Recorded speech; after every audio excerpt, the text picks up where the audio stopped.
आज की इस वीडियो में हम आपको इलेक्ट्रिक फैन हीटर, इसे कुछ लोग रूम हीटर भी कहते हैं, तो किसी भी इलेक्ट्रिक फैन हीटर में कंपनी कौन कौन से कंपोनेंट को लगाती है और उनका कनेक्शन किस प्रकार से होता है, तो आज इस वीडियो में हम आपको इस टाइप के इलेक्ट्रिक फैन हीटर को ओपन करके आपको बताएंगे, इसमें लगे कंपोनेंट और इसकी वायरिंग की कंप्लीट जानकारी आपको देंगे। तो चलिए सबसे पहले इसको मैं खोल लेता हूं और खोलने के लिए आपको यहां पर मिलेगा 4 पेज, जिसको मैंने पहले से खोल लिया है जिससे वीडियो लंबा ना हो। अब हम इसके कैबिनेट को ओपन करेंगे और ओपन करके देखेंगे इसमें कौन कौन से कंपोनेंट लगे होते हैं और इसमें वायरिंग कैसे करना होता है। तो यहां आपको इतने कंपोनेंट इसमें मिलेंगे, तो चलिए एक एक की सबसे पहले मैं चर्चा कर लेता हूं। तो यहां पर आप देखेंगे ये ब्लोअर फैन लगा होता है, इसका मोटर इसके नीचे होता है और मोटर को सप्लाई देने के लिए इसके अंदर से देखेंगे 2 वायर आपको मिल जाएगा। यहां पर ये जो 2 वायर मिल जा रहा है, इसमें न्यूट्रल और फेज की सप्लाई आती है। और इसके अलावा दूसरा जो मेन कंपोनेंट होता है वो इलेक्ट्रिक फैन हीटर का ये हीटिंग एलिमेंट होता है। और ये जो हमारा हीटिंग एलिमेंट होता है, इसमें वायरिंग के लिए जब आप कभी देखेंगे तो मुख्य रूप से इसके अंदर से आपको ऐसे 3 वायर मिल जाएंगे। एक वायर ये, और यहां पर आप देखेंगे 2 वायर, यहां पर रेड वायर, इस पे फेज सप्लाई आती है और व्हाइट पर न्यूट्रल सप्लाई। तो यहां अब आपको हम बताएंगे जब हमारी न्यूट्रल सप्लाई इसमें आता है, तो यही न्यूट्रल सप्लाई आप देखेंगे यहां इसके अंदर एक ऑटो कट लगा होता है थर्मोस्टेट की तरह।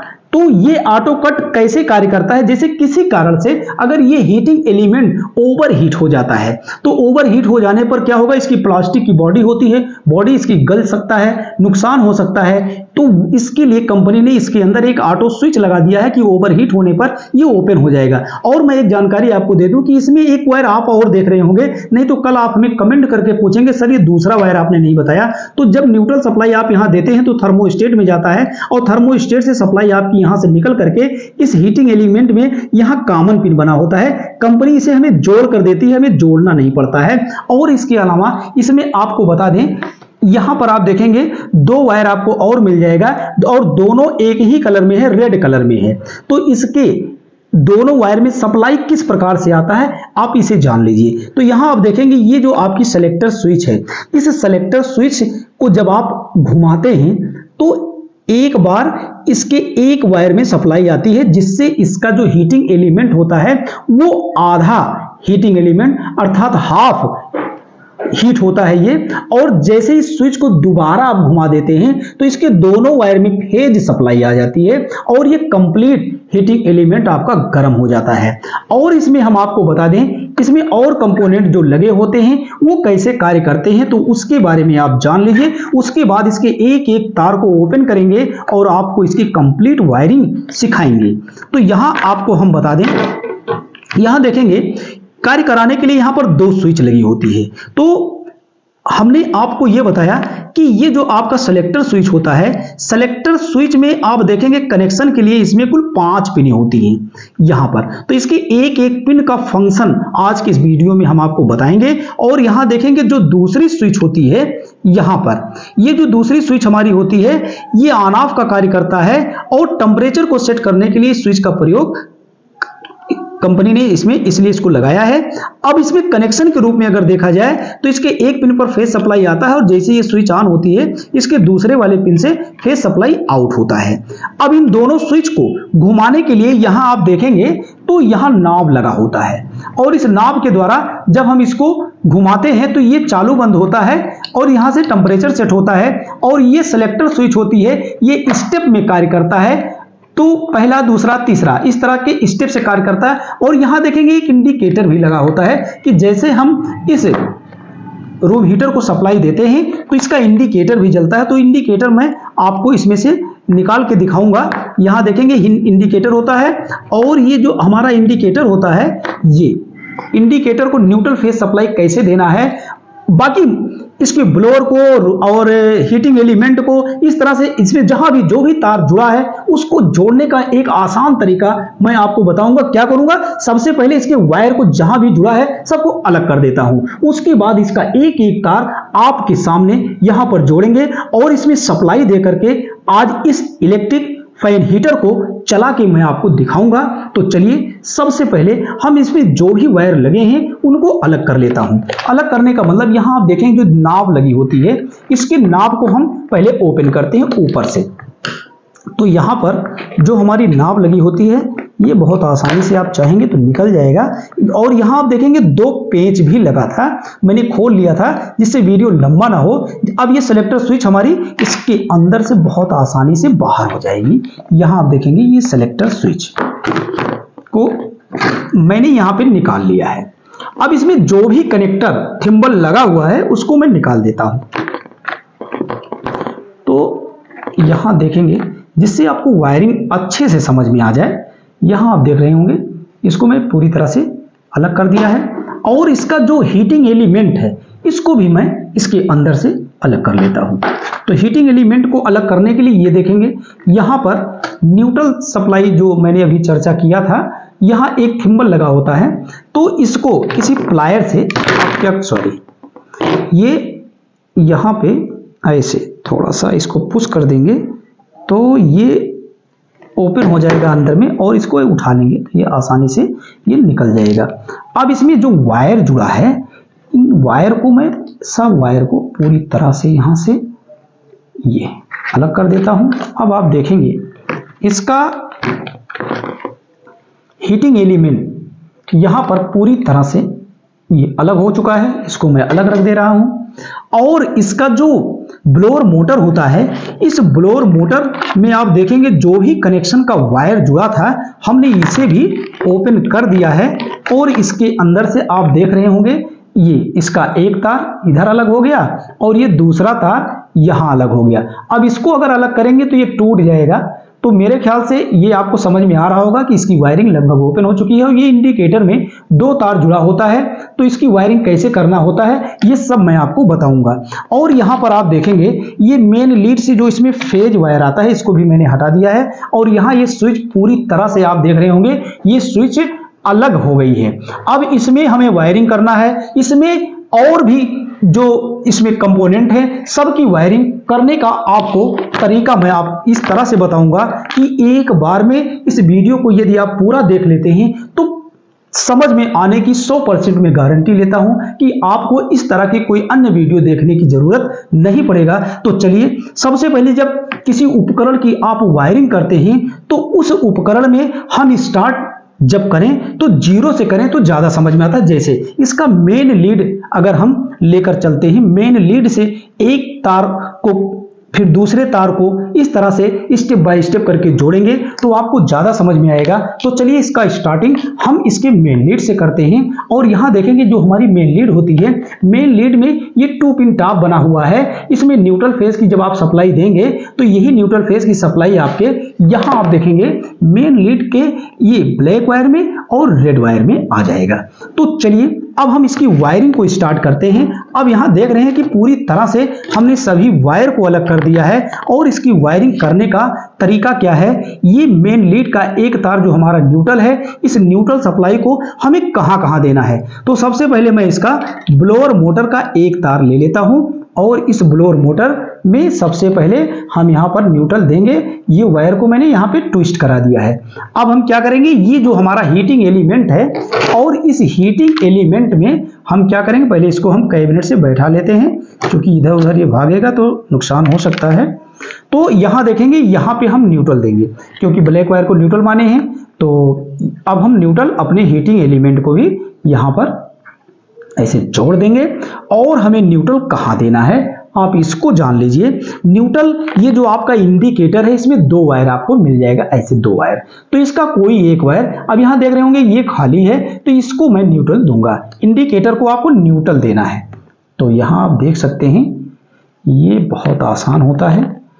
तो इस तरह से न्यूट्रल सप्लाई हमारी लगभग कंप्लीट हो चुकी है। लगभग क्या, इतने ही जगह पे हमें न्यूट्रल देना होता है। और न्यूट्रल को एक बार हम फिर से आपको बता दें कि मेन लीड का जो ये न्यूट्रल है ये हमारे ब्लोअर मोटर में गया, न्यूट्रल सप्लाई हमारे हीटिंग एलिमेंट में गया, न्यूट्रल सप्लाई कहां गया, ये आपका इंडिकेटर में गया। अब इसमें जो थिम्बल मैंने निकाला था उस थिम्बल को इसमें हम फिर से यहां आप देखेंगे ये थिम्बल इसके अंदर फिर से डाल देंगे तो ये लग जाएगा, ये खराब नहीं होता है। तो अब हम इसको प्लायर से एक बार इसको फिर से यहाँ लगा करके पुश करा देते हैं ऐसे। तो ये मेरे ख्याल से इसमें लग चुका है अच्छे से। अब हम इसमें क्या करेंगे, मेन लीड का ये जो फेज वायर है, इस फेज वायर को हमें कहां कहां देना है ये आपको समझ में आ जाए तो समझ लेना कि इलेक्ट्रिक फैन हीटर की कंप्लीट वायरिंग आप समझ चुके हैं। तो ये जो फेज सप्लाई है, इस फेज सप्लाई को यहां आप देखेंगे, ये जो हमारी स्विच है, इस स्विच में 2 पिन बना होता है। तो इसके किसी एक पिन पर ये फेज वायर आप दे सकते हैं। यहां पर आप देख रहे होंगे ये सिंगल वायर था, इसलिए मैंने यहां से नहीं निकाला क्योंकि और अन्य वायर कोई इसमें जुड़ा नहीं था। तो ये खाली पिन जो आपकी है, अगर आप इसे भी निकाल देते हैं तो ये जो फेज सप्लाई है, इस फेज सप्लाई को चाहे आप इसमें दें चाहे इसमें दें। तो चलिए जो खाली है हम उसमें जोड़ देते हैं। यहां मैंने इसको जोड़ दिया। अब ये स्विच जैसे आप ऑन करेंगे, यहां से ये स्विच ऑन ऑफ होती है, तो यहां से इसको जैसे आप ऑन करेंगे तो ये फेज सप्लाई इसके दूसरे पिन से निकलेगा, और दूसरे पिन से जब निकलेगा तो ये फेज कहां कहां जाएगा ये आपको समझ में आना चाहिए। तो चलिए अब इस फेज सप्लाई को मैं लेता हूं और कहां देना है, यहां आप देखेंगे इस स्विच को मैं पूरी तरह से अलग कर चुका हूं वायरिंग से, और इसमें आपको मिल जाएगा, यहां देखेंगे तो यहां बी लिखा होता है, ये बी यहां लिखा होगा, और अगर इसे हम पलट दें तो यहां भी बी लिखा होगा। तो बी के बगल जो पिन है यहां पर आपको फेज वायर देना है यहां पे।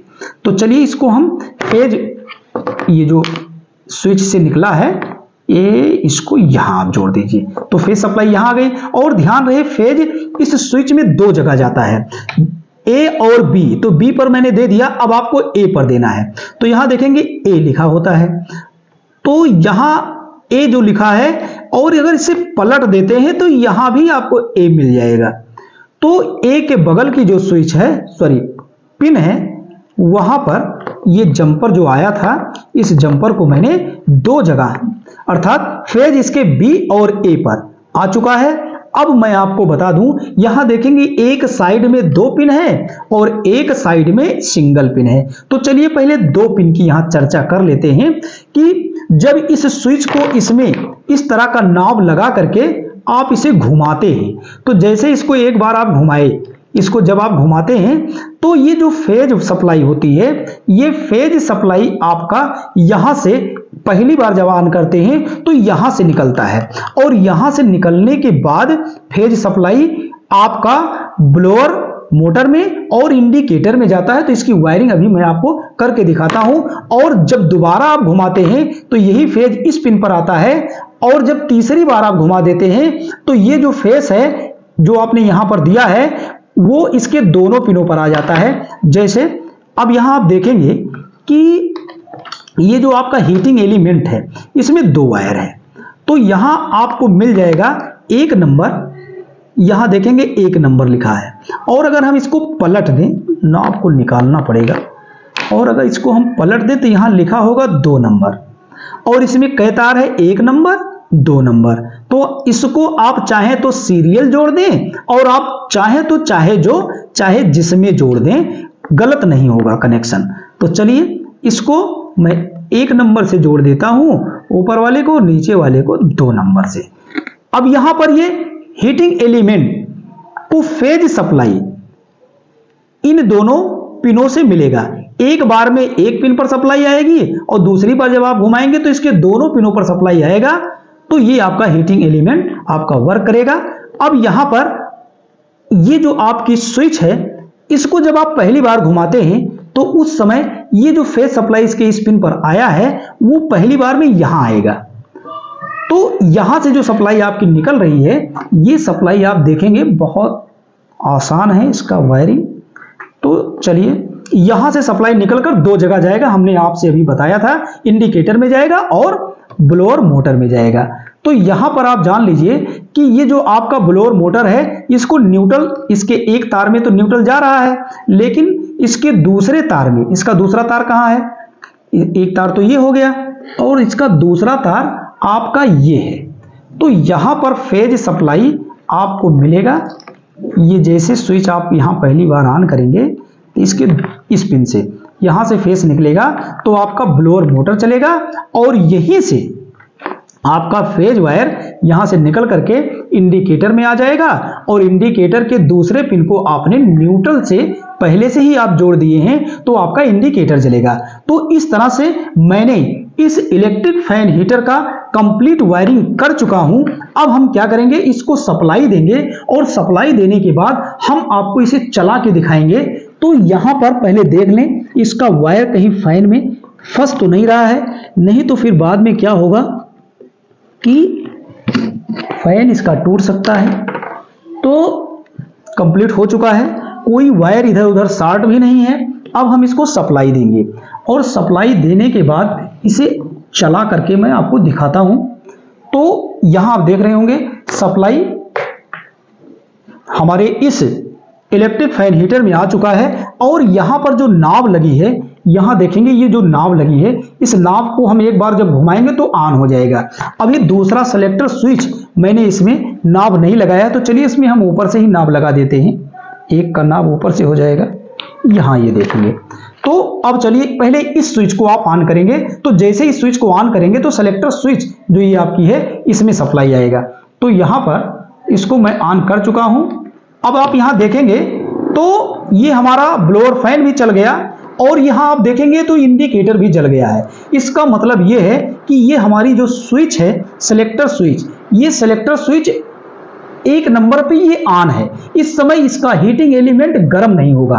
अब हम इसको जब दोबारा घुमाएंगे तो हमारे हीटिंग एलिमेंट में सप्लाई आएगी और ये भी गर्म होगा। तो यहां आप देखेंगे एक बार मैंने इसको घुमा दिया है, अब मैं यहां पर देख सकता हूं हल्की हल्की हीटिंग आ गई है। और जब हम इसको दोबारा घुमाते हैं तो यहां देखेंगे अब ये हमारा दोनों कॉइल यहां पर हीट हो रहा है। अब ये है कि थोड़ा समय अब इसका कवर इसके ऊपर से चढ़ जाता तो अभी हम आपको दिखा देते इसका एलिमेंट लाल भी होता, गर्म भी होता।